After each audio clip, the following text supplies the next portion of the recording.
Hi, everyone, and welcome to the 169th episode of the Atlas Society Asks.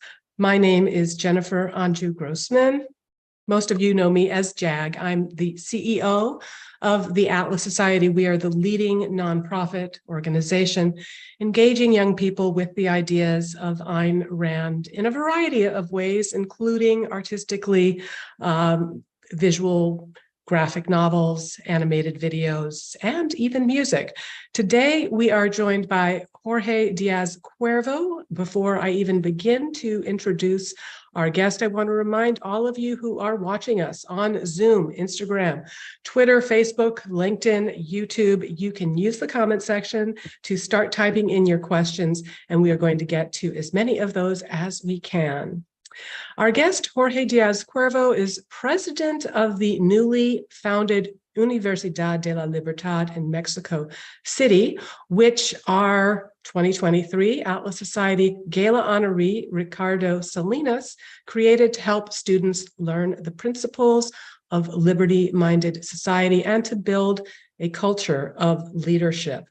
Jorge is a longtime advocate for government reforms, having previously served in both the Mexican federal government as well as Mexico City's local Congress. He holds a bachelor's degree in economics, a master's degree in both international management and management of social security systems, and also a Ph.D. in jurisprudence. Wow. Jorge, thanks for joining us.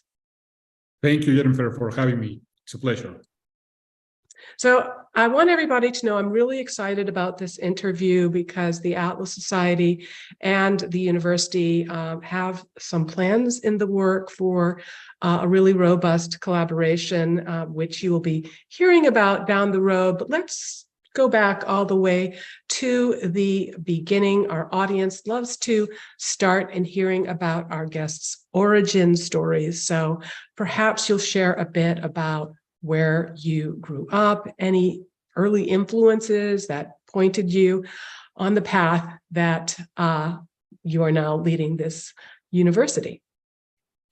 Of course, Jennifer, I was born in Mexico City, and I have lived basically all of my life here down in Mexico City, except for the time that I went to school at Southwestern in Austin, Texas. Probably my grandmother, from my father's side, was a person that really motivated me to pursue more freedom in Mexico. She was born in Mérida, in the state of Yucatan. And after having 6 children, she went on to get a degree in psychology. She even got a Ph.D. in psychology, and she got very involved in the women's movements in the 50s and 60s in Mexico. For example, the right for women to vote in 1950 was granted. So she was really an inspiration for me and for many people. She was a professor at the National University in Mexico for almost 40 years. So that was probably my first contact with the need to open spaces, liberty, freedom for women and for many of us at a time when the Mexican political system was very rigid, very strong, very centralized in terms of lack of democracy. So yeah, probably my grandmother was my first influence in that sense.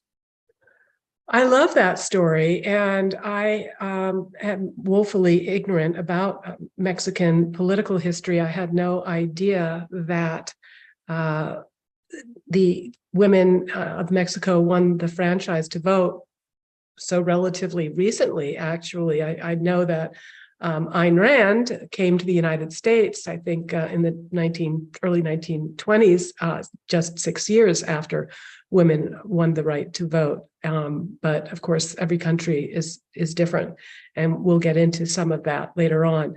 You mentioned that you went to the Southwestern University near Austin, and you're now a trustee for your alma mater. How much time did you spend in the U.S., and did that experience help shape your perspective on the kinds of reforms needed in Mexico? Oh, definitely, Jennifer. Southwestern is a liberal arts university.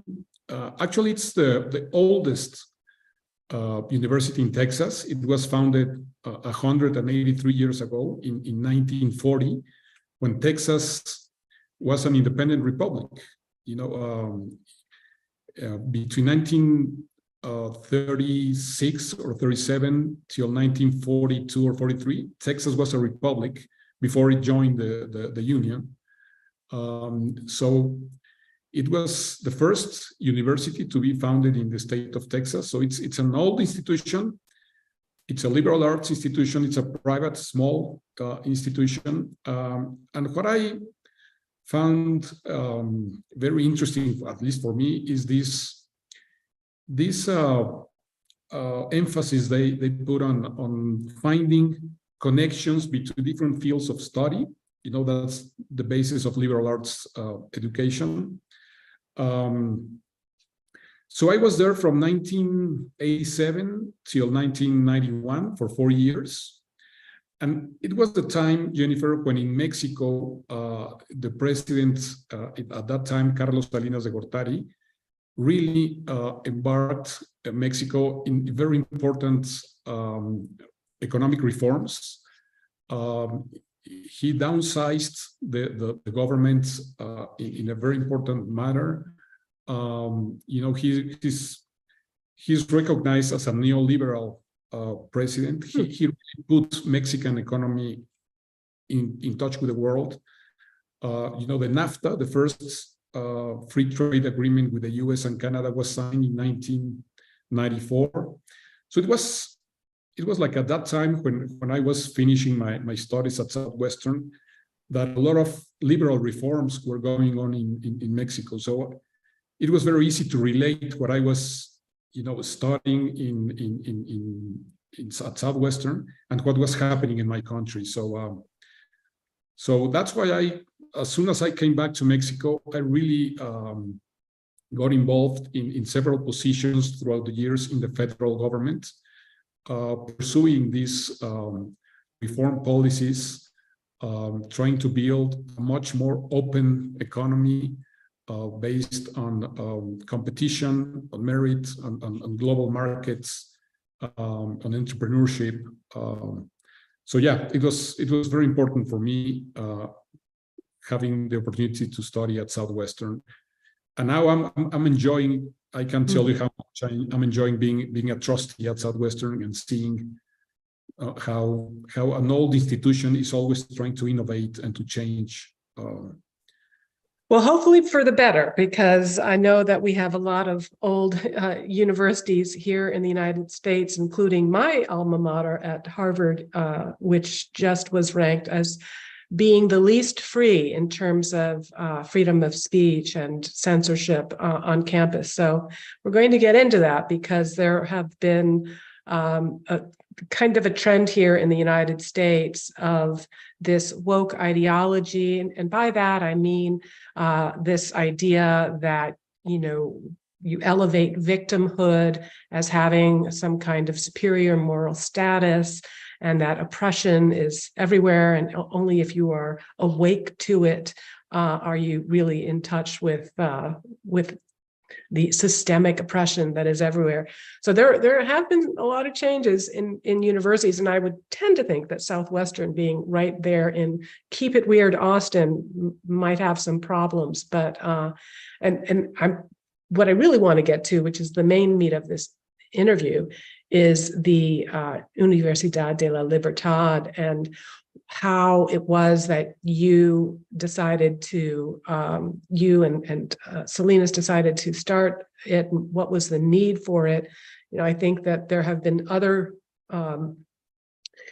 initiatives here in the United States to start universities or to start movements to reform universities, like Heterodox University, but that is almost kind of a reaction to some of what I was talking about before, some of these negative trends. So as we talked about right before we went live, you are sitting there in the beautiful new offices and buildings of the university.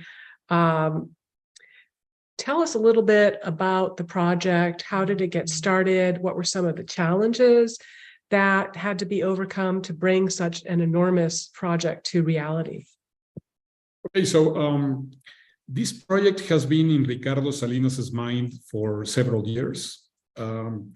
It has to do with his legacy and with a vision, with his vision, not only for Mexico but for the world, the entire world, is that liberty is a value that we have to take care of. We have to foster more freedom, more liberty, because that's the only way to get innovation in all fields of our life. And with competition, then you can reach prosperity. No wonder the most successful societies are those that have really pursue freedom and liberty at its core, at its essence. So he's also convinced that what Mexico needs is more entrepreneurs, more enterprises, and better entrepreneurs and better enterprises. So we're focused on innovation and business. It's going to be a university concentrated in business, in entrepreneurial development. He really wants to fight this version that has been around for the past 5 or 6 years with this kind of socialist government that we have, that entrepreneurs are behind most of the problems that we have in Mexico, that an entrepreneur and companies steal wealth from the poor people. So he wants to reposition the role of entrepreneurs and of the of companies in our society, recognizing that they are responsible for more than 90% of our GDP, and that the social institution created for the creation of wealth is the enterprise, the private companies. It's not the government. It's not the job of the government to create wealth or to create wealth. So, so he's convinced that also that the higher education in Mexico has to change. I guess in the US and in other parts of the world, that's also true.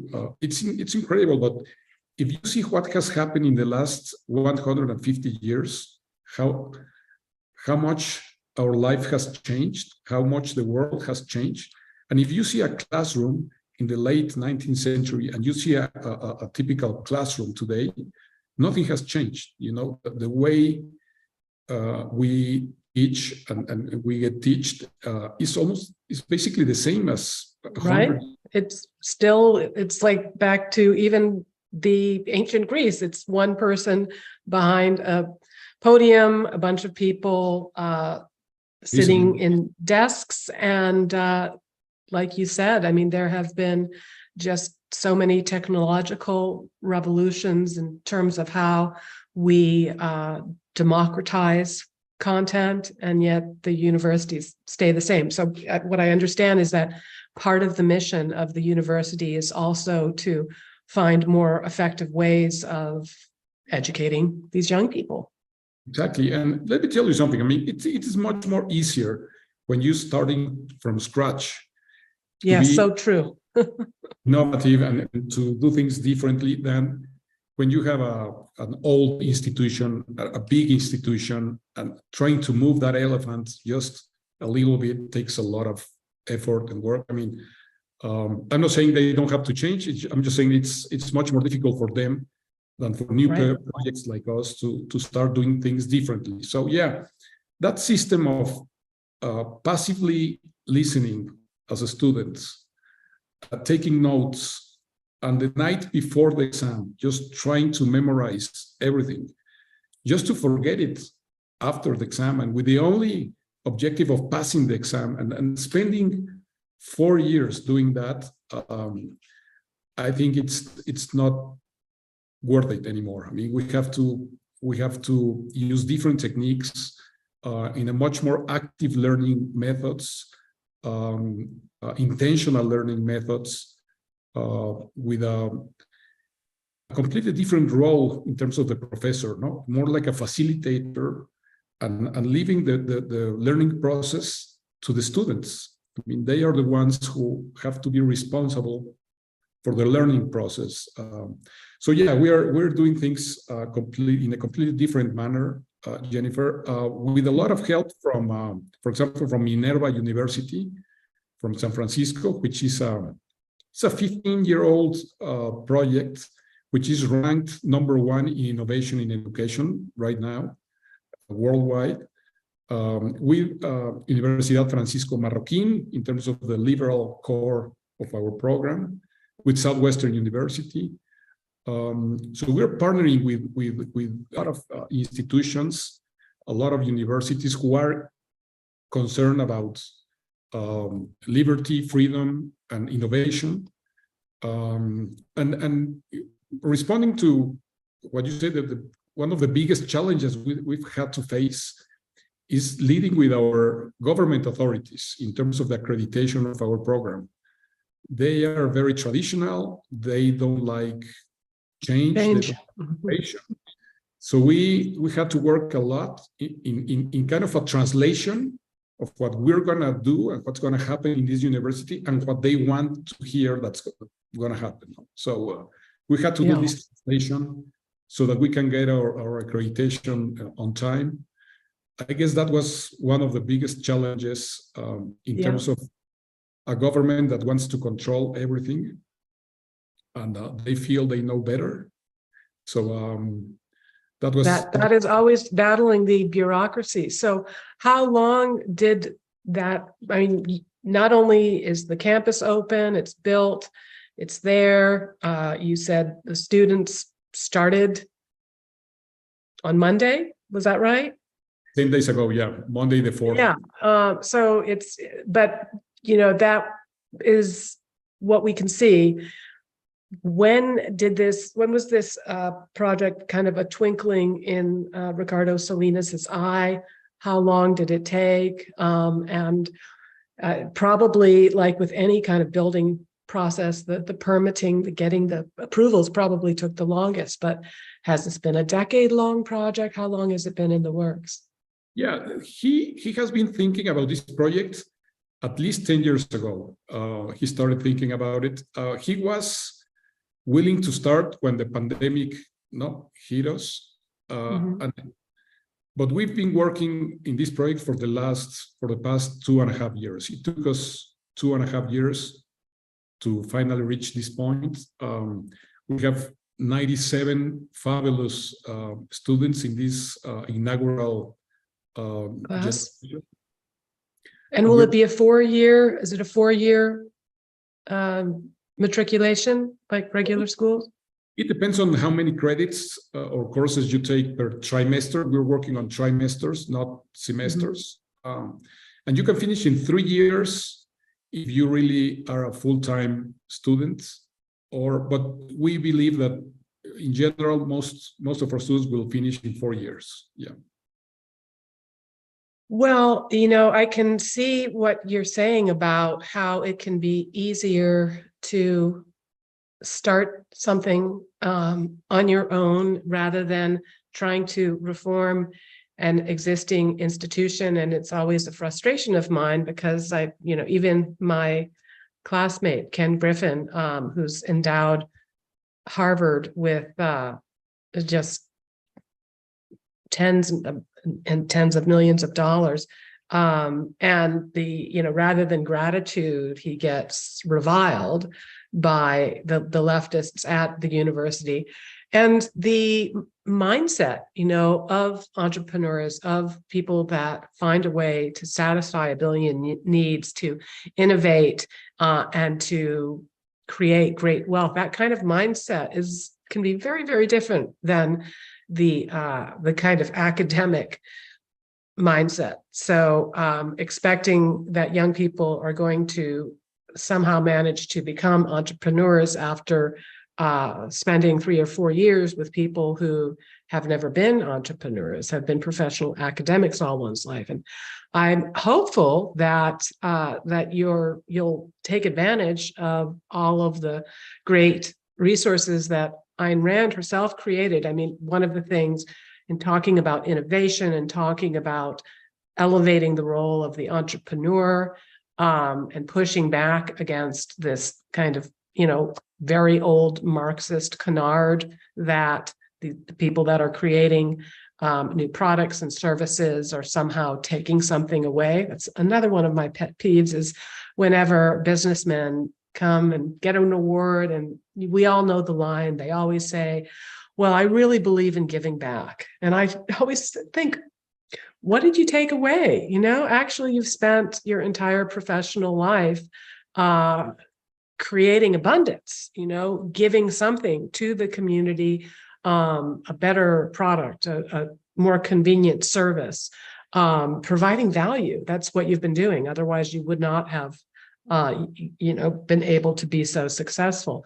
So I think that Ayn Rand in particular has a unique role in how, Atlas Shrugged, La Rebellion de Atlas. It was pretty revolutionary in terms of being about entrepreneurs coming together to do great things. And of course, her defense of capitalism from a moral perspective, as well as her, defending big business as the most persecuted minority, and that is certainly the case. And I do sometimes get worried that this whole populist political movement in the United States takes a page every once in a while from this idea that it is big business are the bad guys, and it's somehow the rank and file workers that are pulling society forward, when in fact it's the people, the very few people that can invent new products and services and successfully execute and bring them to market. I know that my dear colleague Antonella Marti, she's a senior fellow at the Atlas Society, and she runs our Sociedad Atlas. That is one of her great themes. That in fact, she's working on a book on entrepreneurs throughout Latin America. And she was able to be there at the inauguration. I'm very jealous about that. As I mentioned before, I'm going to be speaking next week at Universidad Francisco Marroquín. So I'm familiar with that university, and I'm thrilled to hear that you're going to be collaborating with them. But from what I'm hearing, it sounds like that university is general, right? It has this theme of classical liberalism, but probably you could go and study anything. In terms of what you guys are doing, it's more of a focus on creating this next generation of entrepreneurs. Is that correct? And then obviously you just started, but what is the longer term vision of the university? Is it going to be focusing on undergraduates, or do you eventually see a role for adding graduate level studies and business or law? Yeah, we're working on another graduate program, sequences that we call hikes, high impact knowledge experiences, which are sequences that we're going to recognize certain abilities or competencies. And we're also going to have graduate programs eventually, probably next year. We start with the first graduate program. So yeah, Francisco Marroquín is a jewel for us. I mean, it's so beautiful too. It's a very good project, and we are working with them in the development of our liberal arts core of our program. And it's a very important one. We're working on a liberal, ideas and dealing, from the viewpoint of the philosophical point of view, from the historical point of view, economical point of view, and political point of view. We want our graduates to have a very strong formation on classical liberal thoughts. And that's something that I think in terms of our competitors here in Mexico, I think that's something that's gonna, we're gonna get to be known by that. We want Ricardo Salinas especially wants our students to have a very strong, to really embrace freedom and liberty and understand why it's important to defend freedom and to foster liberty in Mexico and around the world. So that's one part, that's a very important part of our program. Even though, most of the business programs in Mexico don't have this. No, they only concentrate in marketing, finance, accounting, the traditional. Interesting, yeah. Yeah, but at least 1/3 of our courses have to do with this liberalism, liberal thought, liberal ideas. So in that sense, I think we are similar to Universidad Francisco Marroquín in the importance we give to the understanding of liberal thoughts. What are we going to be different from them is that they have a lot of different areas, from medicine to architecture to right. engineering and media business production. Yeah, philosophy, media production. And we're only going to be concentrated on innovation and business. But eventually we're going to be about the same size. I think there are around 3,000 students. We will probably reach around 2,000 students, like in the next 4 or 5 years. So we're probably going to be about the same size, just we're going to be only concentrated on business, but we both will have a very strong liberal component of our program. Very, very exciting. And of course, you're in Mexico and you're in Mexico City and they're in Guatemala. And so will you be drawing students primarily from Mexico? Is that the focus? Actually, we thought that 100% of our students of this first generation were going to come from the metropolitan area of Mexico City. But to our surprise, 16% of them are coming from other states in Mexico. So that really surprised us because we're not offering accommodation. They had to find out where to live and so on.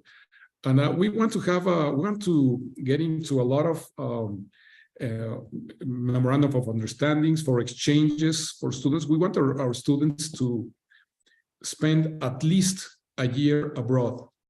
We want also for them to have a lot of internships and see the real world and how things happen in the businesses. Having Grupo Salinas behind us with its more than 50 companies gives us this opportunity for having our students, having these learning experiences at work, but experiences that are linked with our academic program. So that's something that's also it's gonna be different here at Universidad Libertad. We want to push them to go to the real world and come back, and go to the real world and come back, and see how the theory gets applied or not in the real world.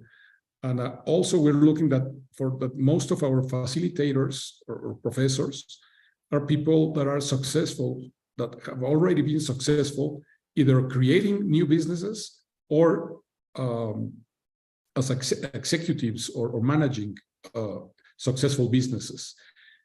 We don't want your typical academic person who has never gone into business. We want we want to bring real experiences to our students so that they can really be successful as soon as possible. That is so important. And I agree that that is a huge opportunity and a huge kind of gap in the way that kids are currently being educated. They are just in this hothouse, this ideological hothouse, and they're coddled to the idea that they think everything is going to be catered to them. And when they get that first job, it can be kind of a shock. Or the alternative is that they treat their campus, their new Twitter campus or Netflix campus or whatever it is, like their old university campus, and start kind of making all kinds of demands that have nothing to do with the bottom line. And so they're also harming the company on which their livelihood depends. So being able to short circuit that very destructive loop, I think would be a very good thing. Okay, I have more questions for you, but we also have a lot of questions from our audience from all over the world. So let's start with some of those. And everyone who's watching, go ahead and get your questions in. We're going to dive in. Our friend, My Modern Galt, is watching us on Instagram, and he asks, Jorge, do you see an issue where Mexicans come to the U.S. for an education, but don't come back to improve things in Mexico because there's more opportunity in the U.S.? Well, it was not my case. I always knew that I was very lucky to have that opportunity to study at Southwestern, but I always knew that I was going to come back to Mexico and apply. I think it depends. I guess for many people, if they get an opportunity to stay there, they probably will. But it's not easy, Jennifer. It's not easy. Migration rules and policies don't make it easy for anyone to really apply and become an American citizen or have the right to work. So in my experience, most of the people who go and study in the US come back to Mexico, because most of the people go and do graduate degrees, It was not my case, and I'm a rare case that I went to do an undergrad program. Right. That's not very common. Most people go to graduate programs. But no, I don't think that's the case. But I don't have any more data than my own experience and what I've seen around. Well, and I can also speak again just from my own experience and anecdotal observations that there are more and more Americans that are moving to Mexico, including the woman who does all of our events here in the United States. She lives in Mexico City. So, and we have at the gala coming up in 3 weeks, Akira the Don. Of course, he is originally from Great Britain, but he's chosen to make his home in Mexico. So I think there are things that are shifting and that are underway that aren't necessarily what one always sees in the headlines. All right. Also from Instagram, Alexi Kirkhope is asking about educational trends, and that in the US, there has been a push for kids to maybe not go to college at all and go into the trades, go and learn how to be an engineer or carpenter or plumber or what have you, and avoid the debt and earn a pretty good living. Is that happening in Mexico, or has that always been the case? No, I think the biggest challenge for all traditional universities is losing relevance. Relevance, yeah. So interesting. A lot of people are questioning themselves, not only young people, but their parents who pay for the schools. Is it really worth it to spend $200,000 or more and to spend 4 years, like we said, Right. is that really a good investment? Is it relevant in terms of being successful and doing interesting things in life? And if us as universities, if we don't address that issue, if we become irrelevant, then many universities will have a different, will probably disappear eventually. Right. So yeah, I think that's the biggest challenge we are all facing: relevance and pertinence in terms of, and also the market is telling us, graduates are not useful in our companies. They come out of school and they barely know how to do anything. They don't have the abilities or the competencies that the market needs. So there's a dislocation, there's a problem. Disconnect. What the market needs and what's happening in the universities, so that higher education it might become irrelevant. No? Very interesting. Well, that's definitely a theme that I hear echoed by many of our donors and trustees who have large companies and enterprises, and they are just seeing what's coming out of the university and looking elsewhere. All right, on Zoom, Raja Parameswaran asks whether you are involved with the recently proposed University of Austin, also in Austin. Yeah, not yet, but we want to. I think it's a very interesting project. We have a lot in common, and I'm going to be looking to talk to them and seeing how we can get involved with them. Yeah.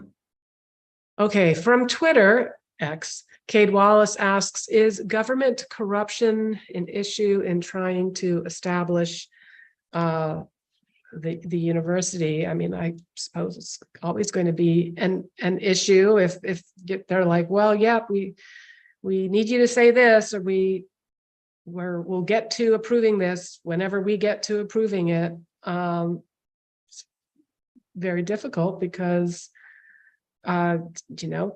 maybe they just say, well, pay us and we'll make your problems go away. But then once you do that, then you start to encourage the cycle of government thinking that they can extort from productive citizens.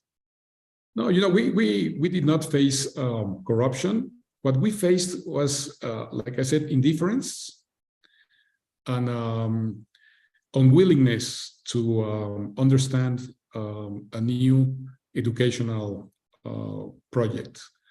Some people say that's a kind of corruption, but not even like having to pay for our papers. But yeah, it's a different kind of. I like the way you say a different kind of corruption, because we tend to think of corruption as bribery, as quid pro quo, what have you. But when you think of the word corruption and you think of the corruption of the flesh, and corruption is really about decay, and it's really about something that's become abandoned to the elements, which starts to break down. And so in that kind of different sense, there is a corruption of government and a corruption of institutions that is taking place. So for example, in Mexico, the only accreditation agency is the Ministry of Education. For example, I know in the States there are regional accreditation agencies. Here in Mexico, it's all centralized in one agency. And, Ricardo Salinas was not interested in having an official accreditation. He said, why do we have to depend from the government to get... Interesting. We kind of convinced him that for the parents who are going to pay, yes, they want finally to get their sons' studies accredited officially accredited. But you know what we're thinking on? This is just an idea, but we're thinking of getting together with, let's say, 10 or 15 higher education institutions that are innovative, like Minerva, like Singularity University, like Austin. And there's one for Marroquin, there's one in Brazil, in Spain, and create our own accreditation system. Oh, I like it. Now talk about outside of the box thinking. Yeah, I know, like Standard & Poor's or any other private accreditation agency that can really stand up for what we want to do, innovation, and not depending on government's accreditation to be successful. Yeah. Fascinating. Well, I can already see that the entrepreneurial approach, which is thinking outside of the box, that Ricardo Salinas said, well, why do we need accreditation anyway? And well, we kind of need it because we're going to be doing, this, and we're recruiting and we're competing, and these are the value propositions from the alternatives. And well, all right, but then maybe we can figure out something else on the accreditation stuff. So I like that style. All right. A few questions from Facebook. Candice Morena asks, what was the biggest lesson that you learned, and I guess Mexico learned, from the COVID lockdowns? You said that, you guys were kind of ready to go back in 2020, ready to rock and roll, but it wasn't just a health pandemic, but it was this totally untried, untested, massive global experiment, which, however many people it may have saved, I think that's a big if. We certainly can see that it pushed just hundreds of millions into starvation, child marriages, and preventable diseases. So, and of course, at least in the United States, the school closures led to generational learning losses. So how was our experience different than what Mexico experienced? And what do you think, if anything, has been learned? Well, first of all, how much damage can a government do to its people with no evidence? They really scared millions of people unnecessarily. Terrified, damaged. In our case, Ricardo Salinas decided not to close its businesses. We were working we took precautions and so on, but we didn't close, and I think it was the right decision, because I'm not sure that the closure really helped in any way. I think it did more harm. It definitely did more harm. I mean, all of the evidence is that schools and universities and being active and not hiding, in a closed space, that trying to, particularly for young people that have just a absolute negligible, if they are, don't have some serious diabetes or another underlying condition. So, and I think that there were all too few who showed not just a clarity, not just sort of a perspective, right? I like to say you can't be objective if you don't have perspective, but also just a courage, right? That there was such an overwhelming pressure, at least again in the United States, to obey, to not question, don't question the science, and far too few, and particularly, even very disappointingly, even in the so-called liberty space, that so many just bought into the fear and panic, and maybe their donors were fearful and panicking, and so they felt they had to kind of cater to those fears rather than taking a stand, being courageous and having integrity and rejecting government bailout. So so the experience for Mexico, as you said, was pretty dire. And do you still feel like, I kind of feel here in the United States that we haven't learned lessons, that we have a federal government that still finds that they don't want to, it's like that ring in Lord of the Rings, that they don't quite want to let go of the ring and the power and the control that it afforded them. They can say, we do elections this way and not that way. We have to change the rules because people are going to die.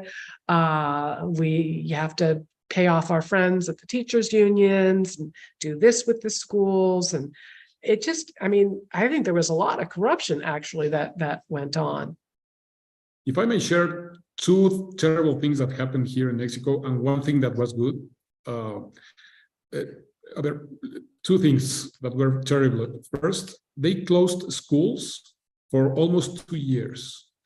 So, private schools they got into Zoom meetings or LMSs, they could somehow keep some learning process. Yeah. But most of the children in Mexico, that they don't have computers, they don't have internet, they lost 2 years of education. We have not even know how the cost of that would be in terms of a whole generation getting really behind in terms of their learning processes. The second one is that the government decided that they were the ones who were going to vaccinate us. So you could not go and buy in a pharmacy, in a drugstore, you could not go and get vaccinated. Like in the US, and in the US you could go to a Walmart or CVS or anywhere and you could get vaccinated. In Mexico, you had to wait for the government to have the vaccines and to concentrate you in huge venues by the first letter of your last name. It was a very Orwellian. It was crazy. And not even focusing on, let's just vaccinate the elderly and the infirm people that really need it. They just do it by the phone book. That's crazy. The vaccination process was slow, was difficult, was scary because they would get, thousands and thousands of people in a room waiting to get vaccinated. It was a terrible process. But there was a good thing in terms of what happened in other countries. We did not, the government did not issue debt and did not give money away to businesses. Interesting. Yeah, so that really looks good in our balance sheet. Mexico's debt has not grown. Our macroeconomic indicators are very solid. So that's something that they did okay. Although there was a lot of pressure for a lot of businesses wanted to get some, because a lot of businesses went broke. Right. Yeah. You can't open, you can't survive. Close the restaurants, say you can only have this many people. But the government did not issue debt and did not print more money. So that was a good thing in terms of our economy. Wow. And I like it, it's important to try to find things and not just catastrophize and say everything was bad. And I agree that in some ways, what the government did in terms of shutting everything down. The way some people tried to respond with innovation and finding other ways to try to maintain the human connection or try to keep things going. And there was a certain acceleration of certain kinds of technologies, and that was a good thing. Just wish it had been under other circumstances. All right, we have about 10 minutes left, and we've got some spicy questions here. So we'll hold on one of those spicy ones and get to a more practical brass tacks one, again from My Modern Galt, who says college tuition is very expensive in the US. How is Universidad de la Libertad going to keep things affordable? But also, I'm assuming, are you guys a nonprofit, or you have to make money somehow? Yeah, we are nonprofits, but we eventually will have to balance our expenditures. Right. We are the most expensive business program in Mexico City, probably in the whole country, because of our model. Our groups are small. The biggest group is 20 students per group. Wow. We have facilitators, tutors, mentors, speakers. Our campus we work in this platform forum from Minerva. There's a lot of technology involved, so it's an expensive operation. But the good news is that we have a very solid financial aid program. So we have, out of 97 students, only 3 of them are not receiving any kind of financial aid. So 94 of them are receiving some kind of financial aid, and around 22 or 23 of them are fully Full freight. Full scholarship. So we have discounts, we have scholarships, and we have this program by which students go and have internships in Grupo Salinas' companies. So they can get a 15% discount on their tuition, and then the companies pay us, the university, for their internship. So that's a discount for them, but it's an income for the university, and they get to go work for the companies. So yeah, if there's a student that has the character and to be at this university, economics will not be a problem for him to study at Universidad de la Libertad. All right, as promised, here's the spicy one. Wyatt516 on YouTube asks, thoughts on Argentina's Milei? Wow, that's a spicy. I think I think nobody knows what's going to happen. I think it's a big question mark. There's some things that he has said that I think are completely wrong, but there are other things that he has said that I hope Argentina finally ends this socialist time program. Program. Finally, it's been like 20 or 25 years of socialism that has not worked or given any good things for the Argentinians. So I hope they start building a new path towards a liberal democracy, and I hope reality, hits Milei and he doesn't do crazy things like some of the ones he some of his antics. Yeah. All right. Ann M on YouTube asks, is the liberty movement growing in Central America? I don't know. Looks from what I see, it seems like things are going backwards, but again, maybe you have a different perspective. The what movement? I didn't. The liberty movement. So, you talked about Argentina being on this socialist path, and we have Bolivia and other Chile, other countries seeming to say, oh yeah, that sounds great. Let's do more socialism, please. I think we have to face a reality. I think the narrative around inequality is hitting very hard on liberal principles. And I think we as liberals have not been able to create and to explain inequality in the terms that we understand them. I mean, I think we have to do a greater effort to talk about inequality in a more comprehensive way, because I think all this socialism that's driving all around our continent has to do with inequalities, and it's very easy to say the market is responsible for those inequalities, so we have to tax more and to give out to the poor to reach better levels of equality. And that's a very powerful narrative in countries. When you see these huge